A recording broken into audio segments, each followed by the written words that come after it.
Welcome to Deepwoken Stereotypes, where I go over the most commonly found builds and or other to come along in Deepwoken arenas, chimes, and conflicts.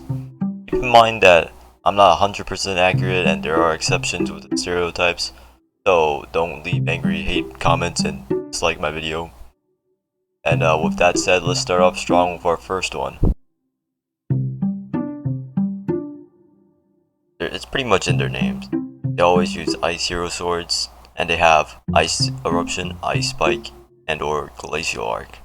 Ice Eruption and Ice Spike always have like 20 Cloud Stones and Stratus Stones on them, so they can always hit their moves. They have absolutely horrible aim otherwise.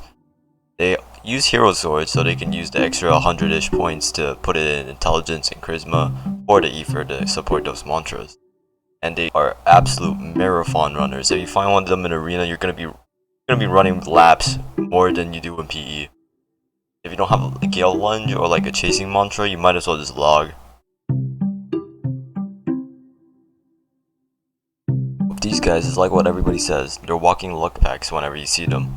They usually run Azure Flame, so if you encounter like a rare one that's actually scaled, you're gonna have to watch out for that intense amount of damage. 90% of the time when you find one in arena, it's a free 3% luck and your skull back. One exception to this is when you're in like level 40-ish arena, because they might just be wearing it for the stats and not wear it like an actual Royal Pathfinder would do. One small note is that you can find Royal Pathfinders most commonly right after the seasons change in arenas, because they'll usually just have lost all of their skulls already.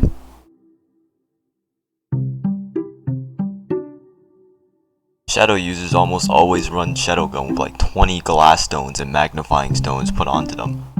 Whenever you think you're safe like halfway across the map in arena, they hit you with that full bar of damage, and they also heal back like a full bar with their bloodless on it. If you ever encounter one of these guys in arena, especially when it's night, you're kinda screwed. They have a talent that makes it deal more damage at night, and also the screen darkening makes you like blind. But if you can parry Shadow Gun, that means you already won half the battle.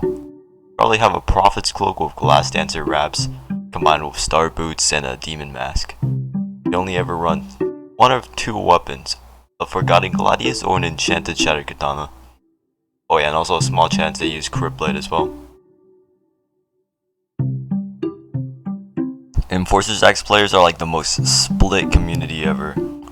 On one side, you have practically like freshies that cannot parry. On the other side, you have guys that straight up like 100 to 0 you within 10 seconds of arena, and then they clip it and put it on YouTube, bro. Like, you cannot get it in between with these guys. Also, a small note, most of the time when you do meet like a bad Enforcers X players, they're also going to be a Royal Pathfinder as well. Attunementless used to be like rare and all cool and all that. It's like, wow, a Attunementless player, that's rare.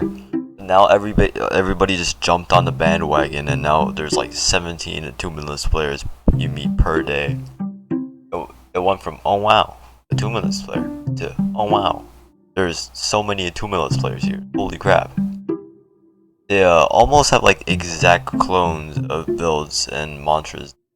There's not really a lot of mantras for Attunementless. They have Strong Left, Rapid Punches, their weapon mantra that they use, and Revenge.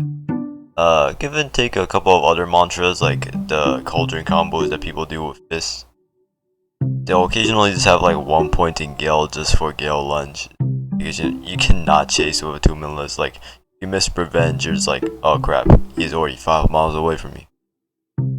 They'll usually run Forgotten Gladius, but if they're heavy weapon, they'll usually use a Petra's Anchor or wants a Petra's Anchor.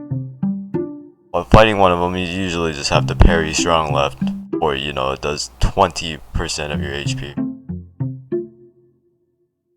This should be enough to fill in the first episode for now. I don't want to make like a 10-minute video before even knowing if people like these videos or not. Oh yeah, and also, it's pretty obvious, but this series is inspired by SoundSmith, the TF2 YouTuber. If you guys ever like played TF2 before, you should probably know him. He makes like hat stereotypes, because you know, I'm not Titanfall 2. Team Fortress 2 is like the hat game, you know. Well, anyways, if you guys want me to make more of these videos, just like and subscribe.